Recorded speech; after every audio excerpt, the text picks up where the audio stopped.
So welcome back to Third Age Reforged and to the next faction showcase, and we're going to be looking at the faction of KHAND today because I figured it was about time we looked at one of the very cavalry heavy factions in the game.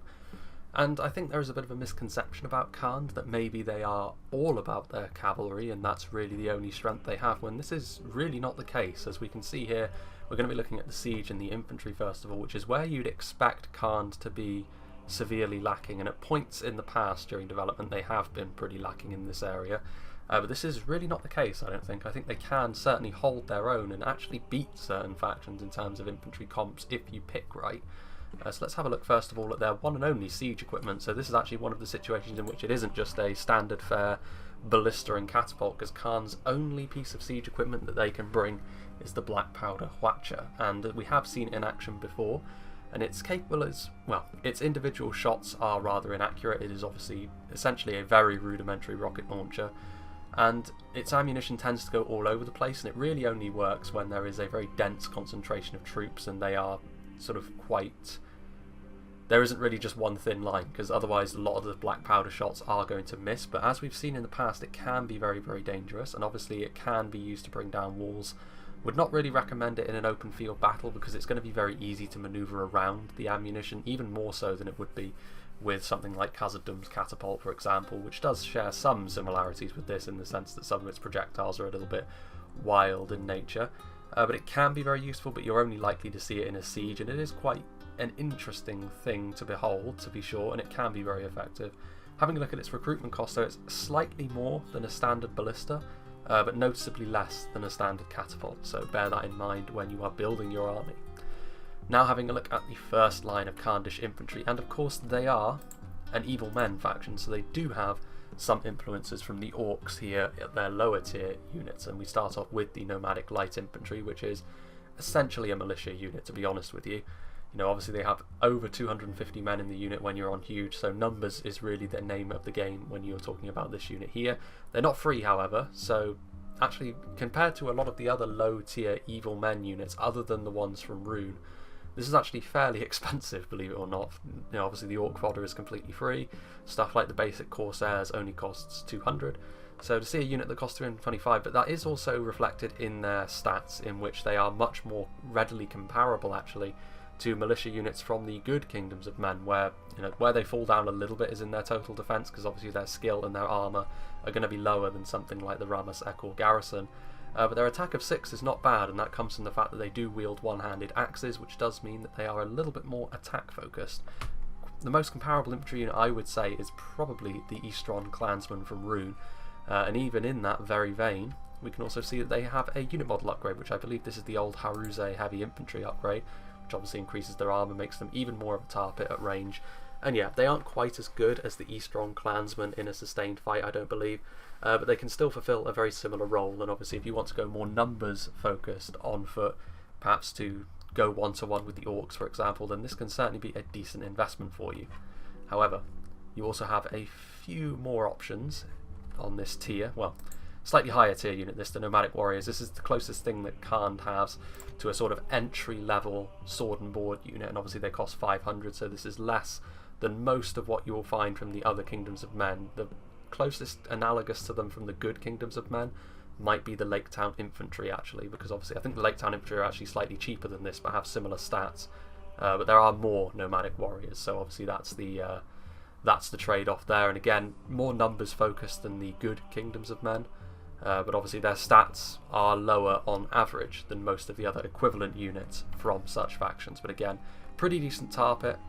And then finally on this tier we also have another unit which wields an axe, only this is a two-handed axe, so as we can see here the nomadic axemen are effective against armour, and a low tier axe unit like this again is something that you can readily compare to something like the orc maulers, only a bit of a general trend across KHAND is that the equivalent units will cost a little bit more at the low tier than the equivalent orcs, but obviously they do have slightly higher stats to compensate for that, but it is sort of like a happy middle ground between the good kingdoms of men and the orcs. That's what most of the evil men factions actually sort of tread the line between, with the possible exception of Umbar, but obviously KHAND here with their very numbers focused first row that we're having a look at here, obviously an attack of 10, charge bonus of 8 is pretty decent. No shield, however, only an armour of 5 as well, so archers will shred into them, and a defensive skill of 1, so against highly skillful infantry they will really struggle. But obviously a lot of numbers that you can pack your front line with here.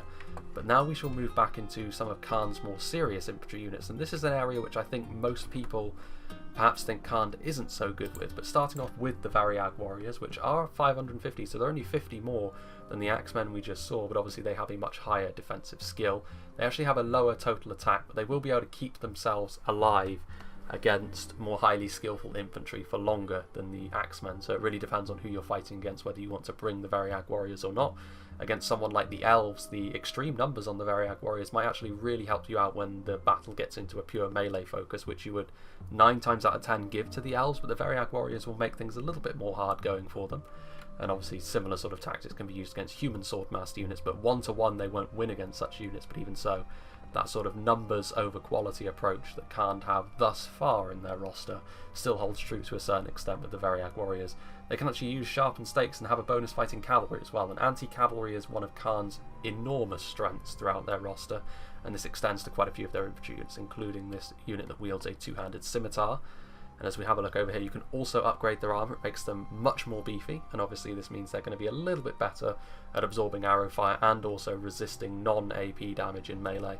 But do bear in mind that the lack of a shield still means that arrows will do a number on the Variag warriors. You really want to be keeping them out of arrow fire if at all possible.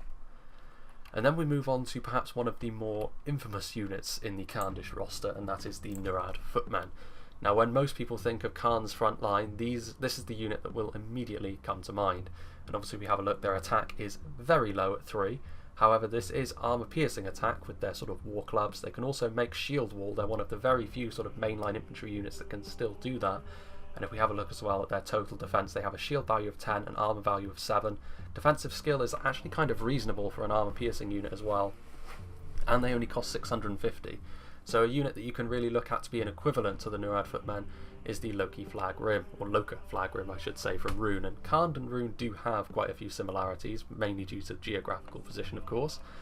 But yeah, the Nurad footmen are a very effective front line against heavily armoured factions. If you're up against the Dwarves or Gondor or Arthedain to a certain extent, the Nurad footmen will rarely steer you wrong, because they're able to resist that ranged pressure that the enemy can put on you with that big shield bonus, or big shield value I should say, and their armour bonus as well. And also they're able to really dish it out in melee. That might be a low attack score, but against armoured units they will still deal an impressive amount of damage. Do bear in mind though that this is one of the few units of KHAND which can be quite vulnerable to enemy cav charges, but you have ways of sort of mitigating that. A very, very good unit indeed, and really the glue that holds all of KHAND's infantry line together against armoured factions, it must be said. Against sort of less armoured units they do become noticeably less efficient, because that is only an attack value of 3 against unarmoured units is not great. Also another armour-piercing unit over here, we have the Nurad halberds, which are of course essentially standard halberdiers if you have a look at their stats, and also the type of unit they are most readily compared to something like Mordor's Morannon halberd, so again, a bit of a comparison there to their neighbours to the south, or west, or both actually, based on where KHAND's position is. But obviously they can form phalanx, bonus fighting cavalry, effective against armour, all the things you'd expect halberdiers to do, and that's essentially what they are. Obviously they can really help. Again, if you combine them with the Nurad footmen, heavily armoured assaults on their front line will go very badly if you try and do that against KHAND. So oftentimes actually trying to outmaneuver KHAND can be your best bet if they go infantry heavy. But a very, very effective halberdier, obviously pretty reliant on their numbers. Lack of a shield does mean they can be focused down by archers, and often they will be, because they do form the basis of your front line often when you bring them. You can't bring too many Nurad units, however. I think you can only bring 3 footmen and 3 halberds, or is it 2 halberds? Well, we'll have a look at the end, but you can't just blanket your front line with them, so they are limited, but they are very, very good at the same time. And now we move back into KHAND's elites and getting on to their sort of just below the general's bodyguard tier, starting off with the Brotherhood of the Sword, which are of course a dual wielding unit, which means their defensive skill is extremely high at 22. This is one of the units which can go toe to toe with many of the elven units in fact. Obviously they have an attack of 14 as well, but they don't have a shield, which does mean that they will immediately draw the ire of any archers in their vicinity, because they are a very damaging unit if you just leave them be. They can inspire and frighten, so this is one of the few units again which can do this. Potentially very good for keeping your line together, again very useful against highly skillful foes, because very few can boast a defensive skill of 22. Even the elves, many elven units can't match that, so a very, very good unit indeed. But they are only 1 HP and they do cost 900, so they are quite expensive, especially if you leave them to get shot. Not great. Also, they do have an upgrade model over here, which is slightly different.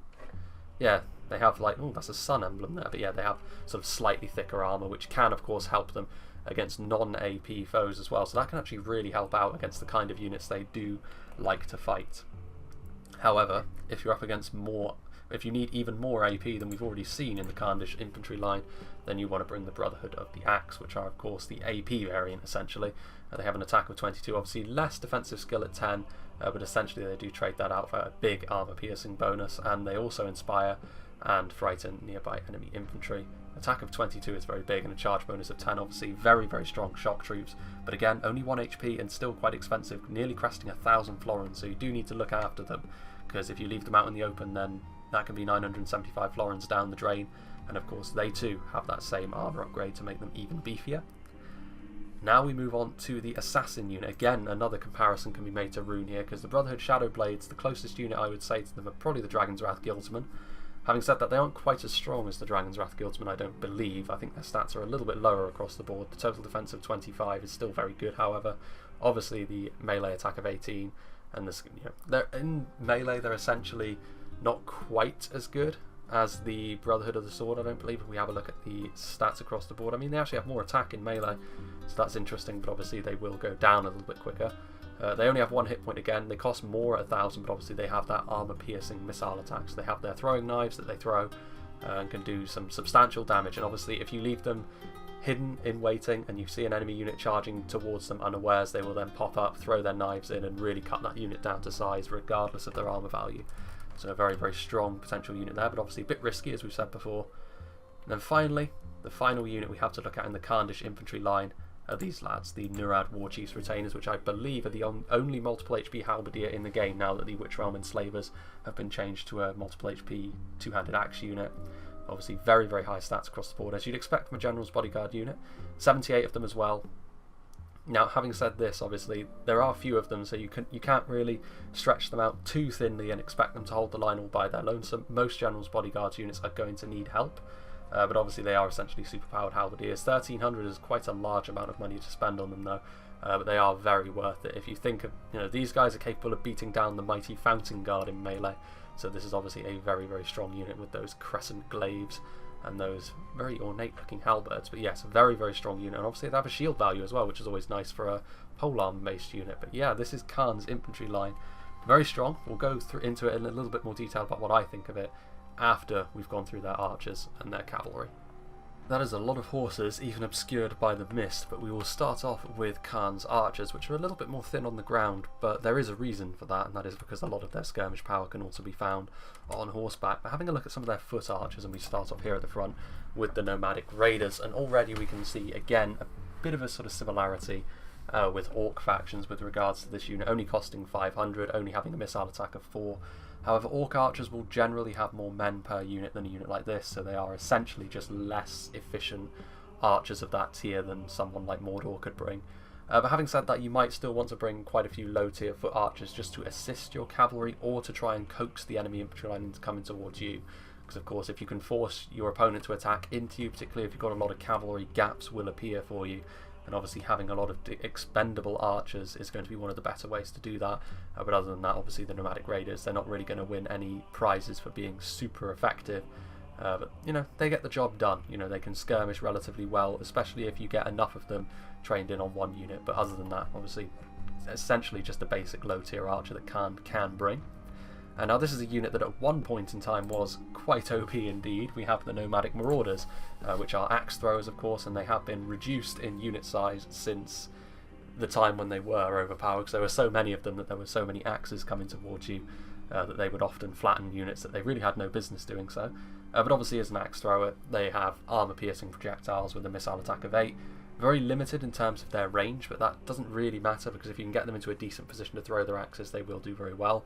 They've got this sort of undisciplined sort of horde formation over here, but that actually can help them, believe it or not, because it does spread them out a little bit more, because archers are obviously going to be trying to skirmish them down a little bit if they get close to the other team's lines. They can actually frighten nearby enemy infantry as well, which is an interesting little thing. And that bonus fighting cavalry is something that's going to crop up quite a lot. But I like the Nomadic Marauders. They are relatively cheap for the amount of damage that they can dish out. And then moving back into some of Khan's more effective archers, or tougher archers at the very least, we have the Veriag Bowmen. And obviously if we have a look here, they've got slightly higher missile attack at 5. This is going to be more equivalent to someone like Gondor or Umbar.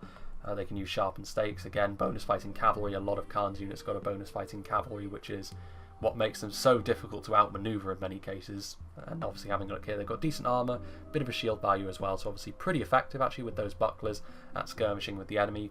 Quite comparable actually to the Balagar footmen from Umbar, very similar in fact in terms of their bucklers and their overall effectiveness in a skirmish. And then obviously we have a upgraded armour variant here, which is obviously going to be even more so. And then the final unit that we will be having a look at over here used to be called the Nerniag Infantry, but it's now just called the Nomadic Infantry. And obviously if we compare the two of them, essentially we can see that they have less armour, but they have more of a shield value. Well, I say that, they do have less armour, but they obviously more of a shield value is good, and obviously 700, and they also have a missile attack of 6, so they're a little bit more deadly at range, but you know, they have a little bit less armour. Overall I would say that it's sort of apples and pears in many ways. If you want to go for a heavy foot skirmish army, it's very similar to the Bardian Marksman and the Dalian Marksman. They're so similar to one another. You can essentially trade them out as you will. If you want to spend a little bit more, then the Nomadic Infantry are slightly better, I would suppose you would say. But overall, doesn't really matter. Both of them will do the same thing. But now, we shall move on to the Cavalry, and we shall start off with the one sort of jab, well, I say jab cav, it's an axe thrower cavalry unit, the Nomadic Scouts. They are essentially the Nomadic Marauders on horseback. And obviously, if I can't really imagine a situation in which a cavalry-heavy KHAND army would have too many issues on horseback, but if you did want to affect the cavalry fight even more so in your favour, then a unit of Nomadic Scouts certainly couldn't hurt, because obviously they will be able to throw their armour-piercing missiles into enemy cavalry and really cut them down to size.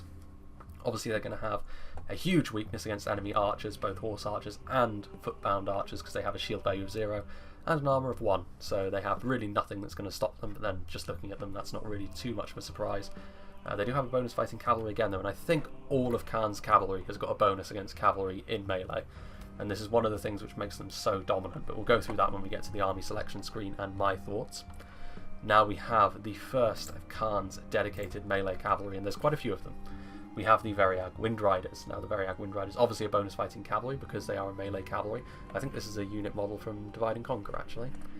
They don't have a shield and they have relatively low armor value, so again they can be vulnerable to projectiles, but essentially all you want to do is sort of interrupt enemy cavalry charges with them, get them in amongst the enemy cavalry and dealing some cost effective damage. 650 is not an awful lot for a cavalry unit in most cases, especially one which can be as effective in melee as these lads. Quite well, essentially KHAND don't have access to the mercenary cavalry, but this is the closest that they get to it.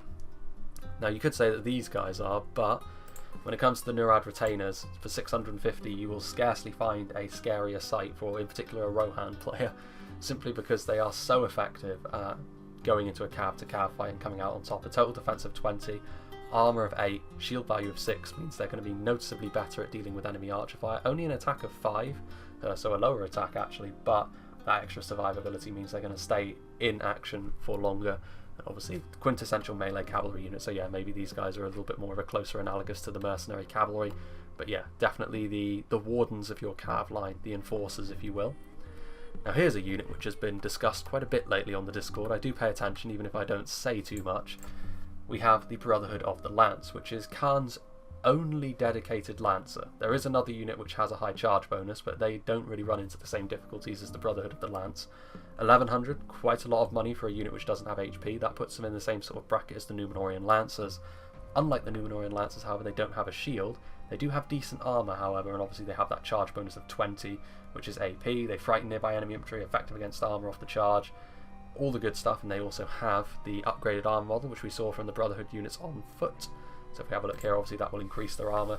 9 armour's decent, but against enemy archers they will still take losses because of their lack of a shield.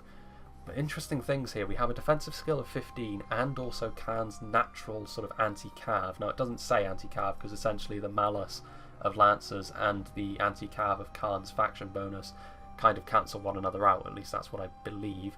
And this means that the Brotherhood of the Lance are actually not as bad in sustained melee as other Lancers are. They will be able to sort of hold their own in situations where other cavalry wouldn't, especially if they get their charge bonus off, because that will skewer a good amount, particularly of the mercenary cavalry who rely pretty much on their armour to keep themselves alive.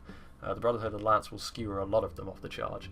Now, you do need to be careful, and the best way to use the Brotherhood of the Lance is obviously to keep them moving, but there is a little bit more leeway there with the Brotherhood of the Lance, simply because that's what KHAND are good at. Now, you still need to be careful, because obviously 1100 is a lot to pour into a unit like this, and then to see them die, because they do still have fragilities, but even so, there is a bit of a risk versus reward thing going on with these guys as well. And you know, they, with a charge bonus of 20, you know, they can do huge amounts of damage, and they are a little bit stronger than other lancers. Obviously that lack of a shield does hurt them a bit though. And now we move on to possibly the scariest sight for anyone who's hoping to have a cav advantage against KHAND, the Narad Windblades. Obviously they too don't have a shield, but they are monsters in cav to cav combat. Attack of 15, defensive skill of 21 with their dual swords. Obviously one of the ultimate anti-cavalry units. I'm not sure whether they would beat something like the Haven Knights or the Witch Realm Inquisitors. It would be interesting to find out, but I do know the Narad Windblades are a lot faster. 1200 as well, and also obviously multiple HP. Very, very strong unit in a cav-to-cav engagement. Obviously they don't really have the highest... well, and a charge of 10 is not bad, but it's not an armor-piercing charge, so really they are most at home fighting other units that are on horseback. And then finally we have the other unit, which could be considered a lancer, but they are of course knights, the Variag Cataphracts. So again, 1500 for these guys, hit points 2, obviously a lot of armor, good shield value, good defensive skill, charge bonus of 20 that's armor piercing, inspires, effective against armor. We all know the drill with knights now. They are the ultimate cavalry force, and seeing as how cavalry focused KHAND are, it wouldn't really do for them to be without a knight, and obviously they bear some resemblance to their runic brethren. And now we're nowhere near done yet, because we have the KHAND's very extensive horse archer line, and I think they have the most horse archers to pick from in the game. Starting off with the lowest tier, the nomadic cavalry. Obviously they are only a missile attack of 5, that's not terrible, but obviously most horse archers will do pretty badly if they are focused down by foot archers, simply because there are fewer of them. You do sort of pay a price for having that mobility, but obviously where a faction like Imladris or Mirkwood will struggle a little bit to sort of keep their horse archers alive because there are so few of them, KHAND can field tons of them. So obviously it's not really the end of the world if you start to lose some of them.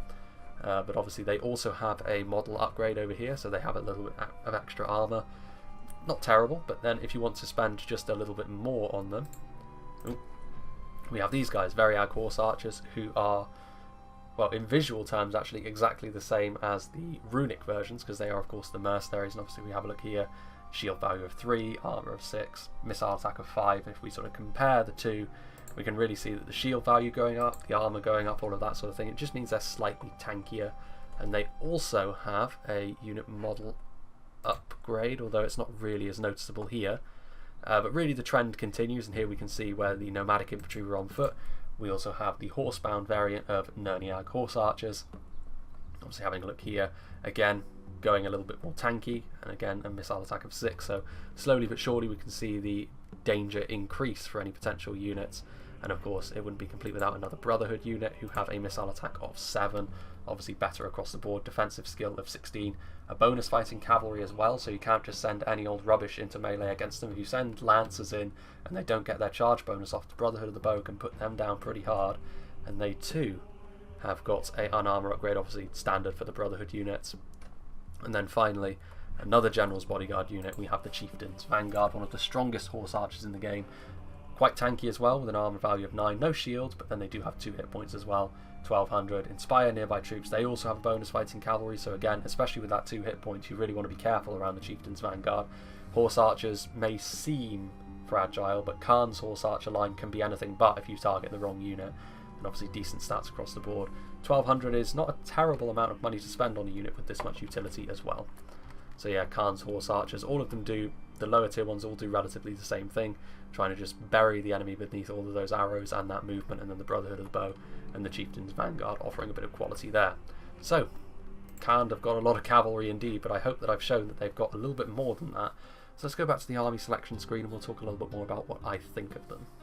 So one thing that you don't get to see on the sort of stat screens that we just went through is obviously the morale, and obviously KHAND's lower tier units are not quite as fragile as they once were. I remember their lower tier units used to break at the sign of any unit running towards them. It was quite annoying.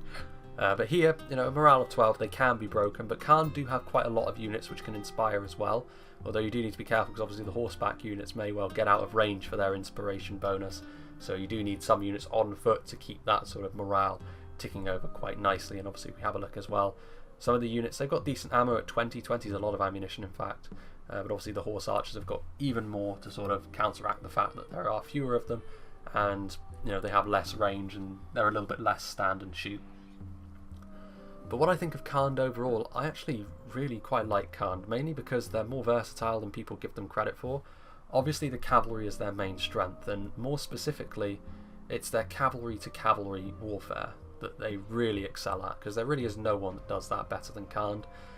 Wargs can be a little bit of a sticky issue. Something like the Champions of the White Hand, which at the moment are the strongest anti-cavalry unit in the game, I think, can prove to be a little bit of a problem. But even against factions like that, I would say if KHAND really invested in their cavalry, they would beat just about anyone, because the sheer number of anti-cavalry units that you can bring would subdue even the wargs in many cases. And obviously they've got tons of horse archers as well, so wargs might never even get the chance to go into melee with them. And that's obviously going to be a bit of a problem for someone like Dole Amrod as well, who've got a lot of melee cavalry of their own. But even if they were to bring all of them, like the Swan Knights and the Haven Knights, ultimately they're just going to be overwhelmed by the amount of Khandish cavalry there are. And obviously that sense of numbers, that horde mentality, is what they can certainly bring to the battlefield. But sometimes people will be expecting that, and sometimes they will try and build against that. So obviously if you're coming up against someone who's going to try and noob box, as someone like Gondor for example, getting those Fountain Guard, those Gondor spears all around the place, and then just having their archers in the middle, so your horse archers won't really be able to get in anywhere, and your cavalry won't really be able to charge your way through, because you really have very little in the way of lancers. You might want to go a little bit more infantry heavy, and you have the tools to crack a heavily armoured front line like that very easily in some cases, with obviously the Nurad footmen and the nomadic axemen being your slightly lower tier options, obviously the halberds as well to help hold down a front line, and then you even have higher tier options like the Brotherhood of the Axe, and of course the mighty Nurad War Chiefs retainers as well. There really are a lot of options, and of course you have the axe throwers. So I really think that KHAND, if you're not as comfortable using cavalry, which, I'm right there with you, I'm terrible at using cavalry in many cases, especially sort of microing several units of them, you don't have to play KHAND that way. They can be played in other ways, and when we get to Rohan, it's a somewhat similar story with them as well, although I do think KHAND are a little bit more user-friendly when it comes to how survivable and tough their infantry are in certain sort of situations. But I'm sure again that J-Monster will build some very interesting armies with KHAND, because I do think there's a lot of potential in this roster to get really creative, especially against certain factions who maybe are trying to build towards being anti-cavalry, and you can really surprise them with some heavy anti-armor builds, or even bringing the Black Powder Hawatcher on an open field. It can be done. It's a little bit risky, but obviously it's a fun unit. I hope to see more siege equipment like this in the future as well. So yeah, that was KHAND. I think the next video will be some manner of battle replay, and then we will be moving on. I think we're going back to the Orcs, aren't we? So I think it's about time we talked about a faction which has been in a little bit of flux with regards to the hotfix, but they have finally settled down into not being OP, and that is of course the Orcs of the Misty Mountains, or the Goblins of the Misty Mountains I should say. So yeah, I hope you found this somewhat informative, and I hope you'll join me for that.